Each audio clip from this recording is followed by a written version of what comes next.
La rentrée scolaire 2017-2018, c'était le lundi 11 septembre dernier. Quelques jours plus tôt avait lieu la grande réunion de rentrée autour de la ministre Kandia Kamara avec tous les acteurs et partenaires du système éducatif ivoirien pour définir et partager les grandes orientations de l'année. C'est au cours de cette réunion que la ministre a dévoilé le thème de l'année, civisme et engagement de tous pour une école de qualité. Nous sommes aujourd'hui au groupe scolaire de Plateau Nord. Alors, bienvenue dans...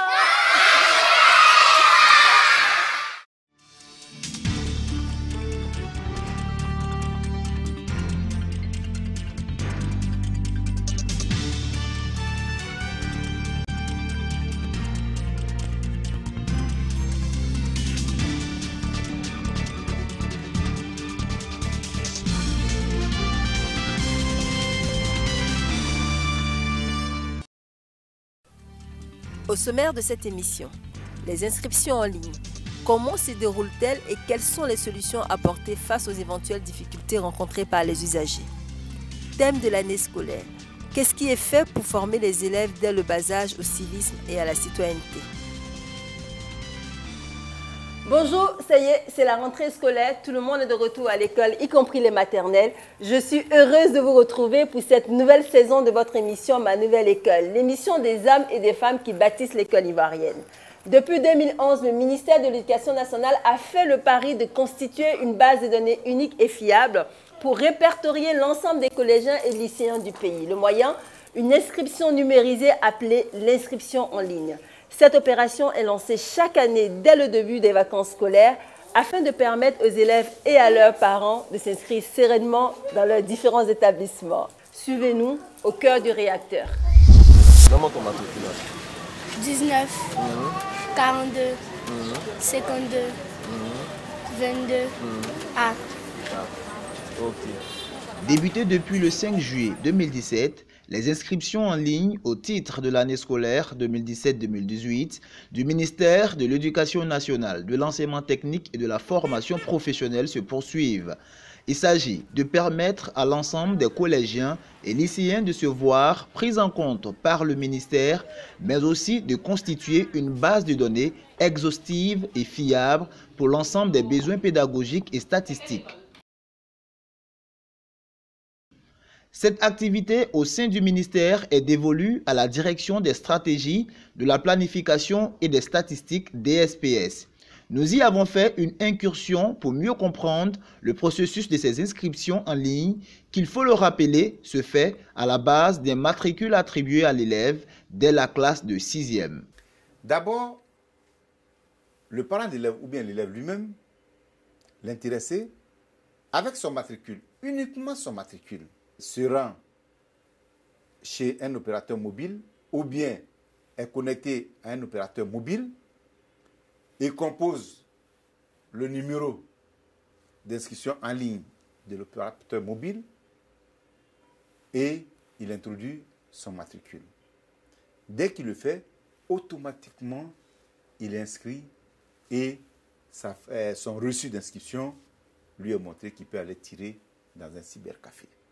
Ok, voici ta fiche. Tu t'essaies de ça pour faire l'inscription. Hein? Ok, merci toi. Une inscription physique au lycée, tu vas faire ça. Grâce à ça, tu déposes et puis... D'accord. Normalement, tout élève ayant respecté ces étapes peut se présenter dans son établissement muni de son reçu d'inscription pour les autres étapes. Cependant, le constat fait sur le terrain révèle certaines difficultés rencontrées par les usagers de la plateforme. Ces difficultés sont de plusieurs ordres, comme en témoignent des parents et des élèves rencontrés à la DSPS. Je viens par rapport au matricule de ma fille, parce que depuis la classe de 6e, elle n'a pas eu de matricule. Bon, ils nous ont dit que ça se faisait au sein de l'établissement. On a remis de l'argent pour qu'on puisse lui faire cela, mais ça n'a pas été. Donc bon, puisqu'elle est en classe de 3e et qu'elle doit passer les années, donc on se rend à l'école maintenant pour demander. On dit non qu'il y a plusieurs élèves dans son cas, mais ça a été déposé au ministère ici. Donc il fallait venir voir au ministère ici. C'est pour cela que je suis là ce matin. Face à ces désagréments, que fait le ministère pour les élèves et leurs parents? On n'a pas de matricule. Il n'y a pas de matricule. On va l'extraire de là.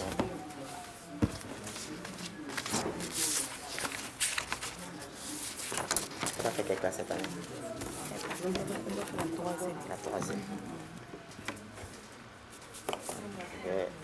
procéder à une recherche d'abord. Voici l'enfant n'a pas de matricule. Le dossier, c'est-à-dire le bulletin de l'année dernière, 3e trimestre. J'ai le deuxième et le premier trimestre. Vous ne retrouvez pas le bulletin de 3e trimestre, la classe de 5e. Non, non, j'ai déposé à l'école. Voilà, donc vous passez à l'école, que l'école vous remette un duplicata. D'autres parents venus ce jour au sein de la DSPS nous livrent également leurs sentiments au regard de l'issue trouvée à leurs préoccupations par le ministère. Elle a eu une orientation en seconde G2. On va pour faire l'inscription en ligne. Je trouve qu'elle n'est pas dans les données. Ça ne peut pas passer puisque le collège Victor Choche, c'est là-bas qu'elle a été orientée l'année passée.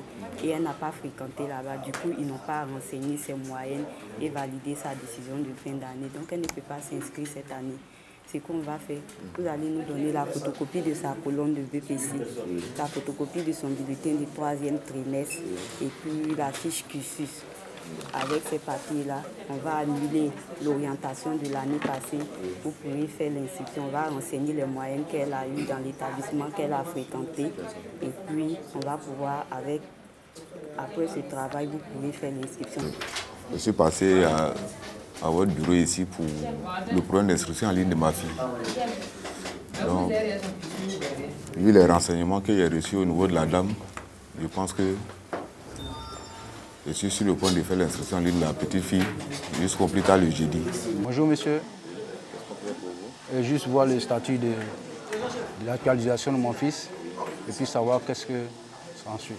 Je peux avoir son numéro matricule. Le 11 37 73 36 N. Année à Blanc Bernadette. D'accord, je vais vérifier dans la base en ligne. Prendre le problème de l'enfant.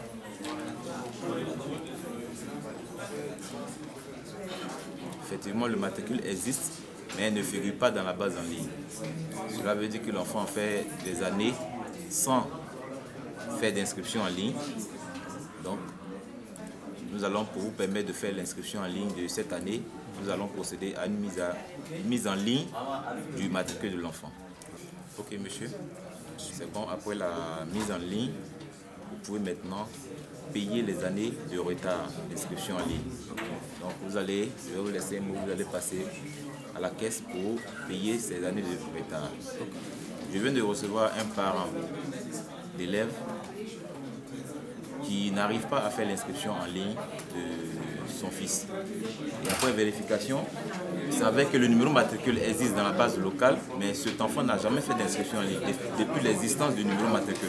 La base locale, c'est le fichier dans lequel est déversé tous les matricules générés. Nous avons procédé à une mise en ligne afin de permettre aux parents de faire ces inscriptions en ligne. Il y avait un souci d'actualisation. Je me suis rendu à la DSPS pour avoir plus d'informations. Et là, on m'a fait comprendre que l'enfant, depuis un certain moment, ne figurait pas dans le fichier national. Et là, son statut a été régularisé. Je vais maintenant payer le nombre d'années, le nombre de retards qui n'ont pas été réglés pour ces inscriptions en ligne, afin de pouvoir le maintenir dans le fichier national. Si chaque difficulté doit trouver sa solution, le directeur de la DSPS, M. Fofana Mamadou, en appelle tout de même à la responsabilité de chaque acteur de la chaîne du système et lance un appel à l'attention des parents et élèves.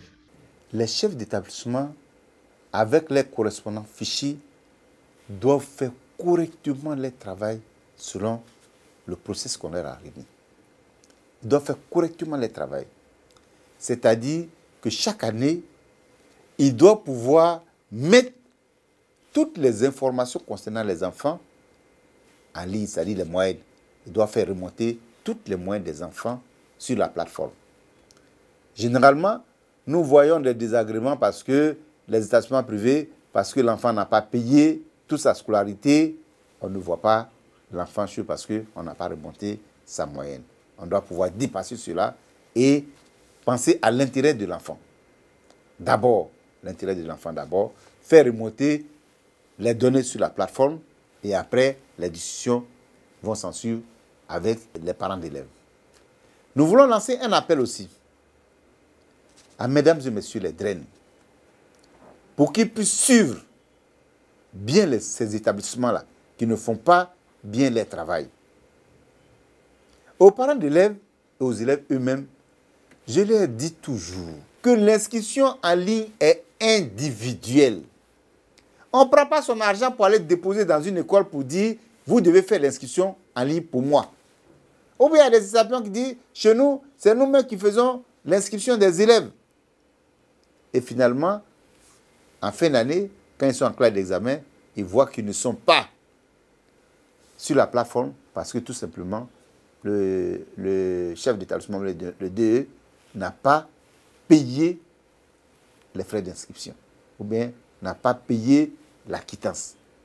Donc tout cela, il faudrait que ça soit bien surveillé, que les parents, c'est pour cela qu'on demande toujours aux parents d'élèves de tirer les fiches cursus de leurs enfants.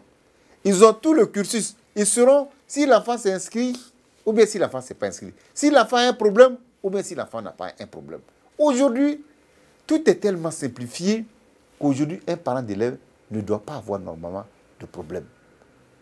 Lorsqu'il va sur la plateforme, il tire la fiche cursus, il a toutes les informations sur son enfant. Maintenant, s'il y a des erreurs, il demande à ce que ça soit corrigé en même temps.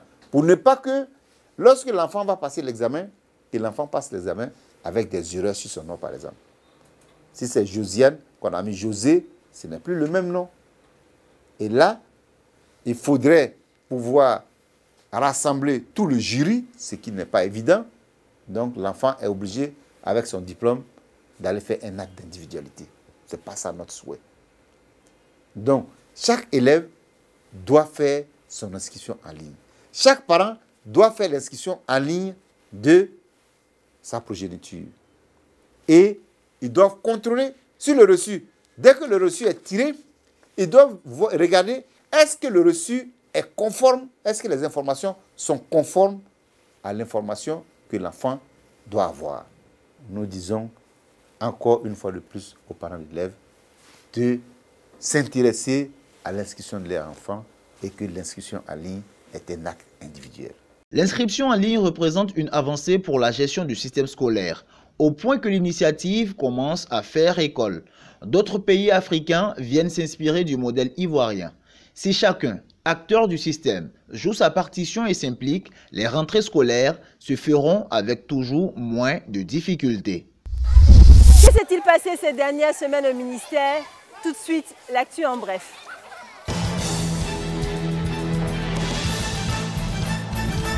La réunion de la rentrée scolaire s'est tenue le jeudi 7 septembre 2017 et a fixé la rentrée effective des classes au lundi 11 septembre 2017 sur l'ensemble du territoire ivoirien. Cette première rencontre de l'année s'est tenue au lycée Sainte-Marie de Cocody sous la présidence effective de Madame le ministre Kandia Camara et du secrétaire d'État Monsieur Mamadou Touré. Entouré de plusieurs membres du gouvernement et tous les responsables et partenaires du système éducatif ivoirien. Prenant la parole, Madame le ministre adresse sa totale satisfaction à l'ensemble des personnels du MENET FP pour le brillant travail. Mes chers collègues, votre disponibilité en ce jour achève de convaincre toute la communauté éducative ici présente de votre engagement en faveur des enfants de ce pays. À chacun de vous, pour l'heure, je me contenterai de ce mot qui véhicule à lui tout seul toute l'ampleur de ma reconnaissance. Merci, mille fois merci, infiniment merci. Quant au secrétaire d'État, il a présenté les résultats du diagnostic établi par les experts de la Banque mondiale sur l'ensemble des 34 centres de formation professionnelle. L'école est l'affaire de toute la communauté nationale. Cette volonté de tisser un partenariat solide entre tous les acteurs autour de l'école justifie le thème de cette année scolaire. Civisme et engagement de tous pour une école de qualité. La cité balnéaire qui a abrité le mercredi 13 septembre 2017 la cérémonie de lancement officiel de distribution gratuite de kits scolaires aux élèves sous la présidence de Mme Kandia Camara, ministre de l'Éducation nationale, de l'enseignement technique et de la formation professionnelle, et la présence effective du représentant résident de l'UNICEF en Côte d'Ivoire, M. Aboubakar Campos. C'est cette cérémonie qui marquait le début de la grande distribution des kits scolaires sur toute l'étendue du territoire ivoirien. Les élèves de l'école primaire publique Jacqueline Yassé, à travers leur porte-parole, se sont dit heureux de recevoir des mains de Madame le ministre et du représentant résident de l'UNICEF en Côte d'Ivoire les premiers kits qui seront distribués au cours de l'année scolaire 2017-2018. Par ma voix, chère maman, tous les enfants de Côte d'Ivoire et en particulier ceux de Jacquesville voudrais vous dire merci pour ce que vous faites pour l'école. Merci maman et transmettez nos salutations à Monsieur le Président de la République, Papa Ouattara. Que Dieu vous bénisse. L'État ivoirien a investi pour la 6e édition des distributions de kits scolaires environ 10 milliards de francs CFA pour produire 4 408 596 kits scolaires. Vous avez passé de belles vacances? Oui, maman. Qu'est-ce que vous avez fait pendant les vacances? Moi, j'ai étudié avec mon petit frère, on a bien travaillé. On a dit on va faire plaisir à la maîtresse. Les élèves de la maternelle, du primaire et du secondaire ont effectivement repris le chemin de l'école le lundi 11 septembre dernier qui marquait le début de la rentrée scolaire 2017-2018 à la grande satisfaction de la ministre de l'Éducation nationale, de l'enseignement technique et de la formation professionnelle. Nous avons constaté l'enthousiasme des élèves heureux de reprendre les cours, de retrouver les salles de classe, leurs amis, les enseignants et personnels d'encadrement. Au groupe scolaire 2, Plateau Nord, dans la commune de Cocody, elle a dit sa joie aux tout petits de la maternelle et du primaire. J'étais pressé comme ça de venir ici ce matin pour venir vous voir, vous embrasser. Donc vous voyez, hein, vous m'avez manqué et je vous retrouve ce matin. Je suis très heureux. Au lycée moderne d'Andokwa, à Yopougon, elle s'est prêtée à un exercice de conversation en anglais dans une classe où était dispensée cette matière. I'm also very happy to be here this morning and to see that everybody is here this morning too. Thank you for that. Congratulations. Évitez la tricherie, les vols, l'alcool, les drogues pour vous concentrer sur vos études pour avoir de bons résultats en fin d'année, a-t-elle notamment exhorté les collégiens et lycéens de cet établissement. Est-ce qu'il y a quelqu'un qui fume la cigarette ici? Non, madame. C'est mauvais pour la santé et puis ça vous fait gaspiller de l'argent. Ne buvez pas d'alcool, c'est mauvais pour la santé. Évidemment, évitez la drogue. C'est bien compris?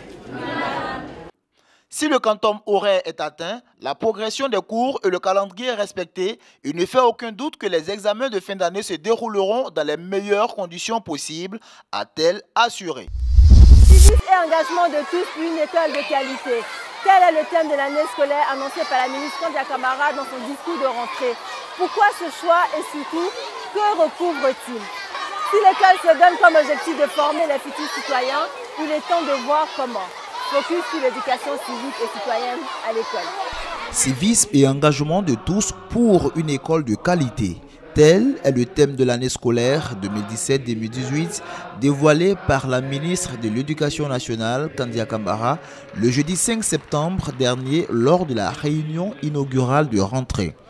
Comment cela se traduit-il dans le concret, c'est-à-dire dans l'enseignement scolaire et secondaire?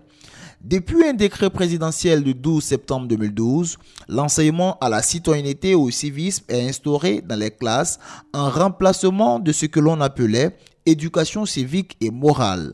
La nouvelle matière se nomme éducation aux droits de l'homme et à la citoyenneté. L'inspectrice générale Kone Fatouma, épouse Aïdara en charge de la discipline, situe les motivations de ce réaménagement. Un pays qui sort de guerre a besoin de renforcer la formation de ses apprenants. À cet effet, nous avons dans nos programmes des contenus, puisque nous avons l'approche par les compétences, donc nous avons des compétences qui ne parlent que de civisme, de citoyenneté et de démocratie, à côté d'autres thématiques ou compétences qui parle de l'environnement, bien sûr, là il s'agit de l'éco-citoyen, ou qui parle du comportement à adopter de façon générale dans la communauté face à la sexualité de la jeunesse, ou alors de ses rapports avec la communauté, donc comment favoriser le vivre ensemble.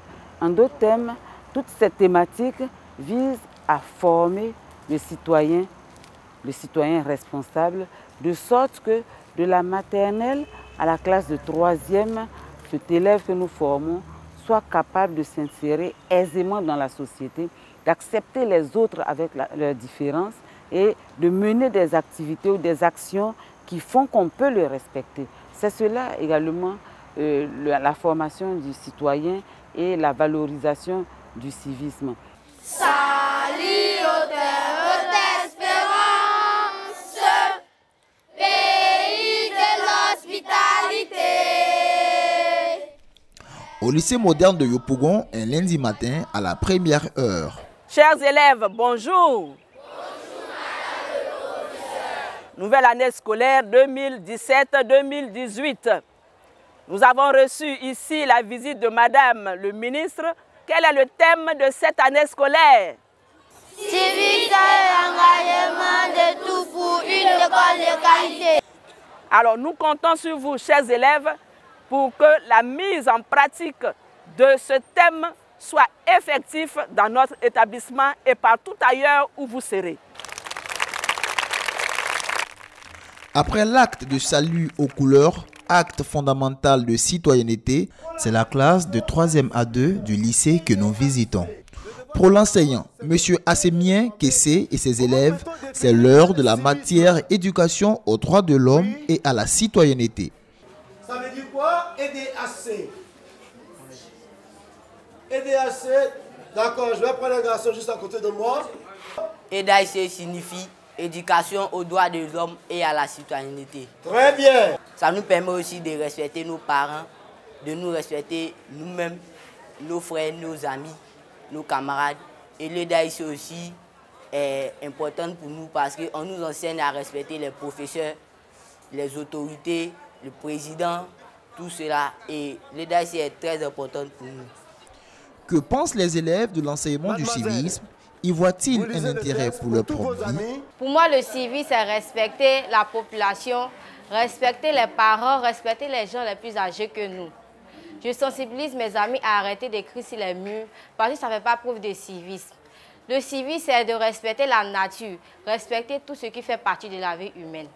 Pour moi, le DAC fait beaucoup de bien dans ma vie car ça m'apporte le respect, la sagesse à la maison. Pour moi, le civisme, c'est une nouvelle connaissance en dehors de l'éducation de la maison qui lui permet de respecter la société, ses grands frères, même surtout ses petits frères aussi, à l'école et ses professeurs. Pour moi, le civisme, en un mot, est un savoir-vivre qui permet à l'élève d'être à l'aise. Pour les professeurs et personnels d'encadrement, c'est l'apprentissage du vivre ensemble qui se joue dans les classes pour les futurs citoyens. À partir du test, donnez le titre de la leçon du jour. Oui, monsieur? Le titre de la leçon du jour est « Civisme et engagement de tous pour une école de qualité ». Très bien. Cet enseignement est une bonne chose pour nos apprenants, pour nos élèves, parce que cela leur permet d'adopter de nouveaux comportements. Cela nous permet de transformer l'individu qui vient de la maison avec une autre éducation et à travers l'institution qu'est l'école, nous inculquons de nouvelles choses aux enfants dans leur comportement au sein même de la famille qui est l'école. Et ensuite, quand ils sortent de l'école, ils appliquent cela dans leur vie. Il faut que ces enfants aient un comportement citoyen, à savoir, il faut respecter la chose publique, il faut respecter les institutions. Ce n'est pas parce qu'on est fâché qu'on va se lever pour casser les tables bancs de la classe. Alors que c'est sur ces tables bancs-là qu'on vient tout le temps pour apprendre. Nous enseignons le civisme pour que nos enfants apprennent à respecter d'abord les institutions de l'État. Cela va se traduire par le respect des enseignants, du proviseur, des autorités de l'établissement. À travers le civisme, la violence à l'école va diminuer. Un encouragement pour l'inspectrice générale Koné qui en appelle à la mobilisation pour l'éducation citoyenne de nos enfants. Au niveau de l'école, nous avons donc des programmes, nous avons des enseignants, nous avons des encadreurs pédagogiques, mais vous savez que l'école seule ne peut pas tout faire. Et comme Madame le ministre l'a dit, il est important que toute la communauté nous accompagne. Évidemment, que les médias jouent leur rôle en termes d'information pour compléter ce que nous faisons dans le cadre de l'école, mais que dans les communautés, en famille, on sache que chaque acte qu'on pose, lorsqu'on indique des règles de bonne conduite au niveau de la famille, les règles de respect des uns et des autres, tout cela concourt à la formation du citoyen. Lorsqu'au-delà de la famille, il est dans sa communauté, donc dans la société, donc ce qu'on lui dit de faire l'aide tout simplement à s'insérer aisément dans la communauté. Et bien sûr, si les parents ont compris cela, si les chefs traditionnels ou religieux ont compris cela et qu'ils nous accompagnent à travers les conseils qu'ils donnent aux enfants, évidemment, l'école peut mieux réussir cette mission. Car chacun à son niveau doit savoir que être bon citoyen, c'est faire ce qu'il faut au moment où il faut. Le président Ouattara avait appelé à l'émergence d'un Ivoirien nouveau. La création de cette nouvelle matière, l'éducation aux droits de l'homme et à la citoyenneté, est la réponse de l'éducation nationale pour s'inscrire dans cet objectif. Ça y est, c'est la fin de notre émission. Merci de nous rester fidèles et rendez-vous le dernier samedi du mois prochain pour un autre numéro de votre émission Ma Nouvelle École.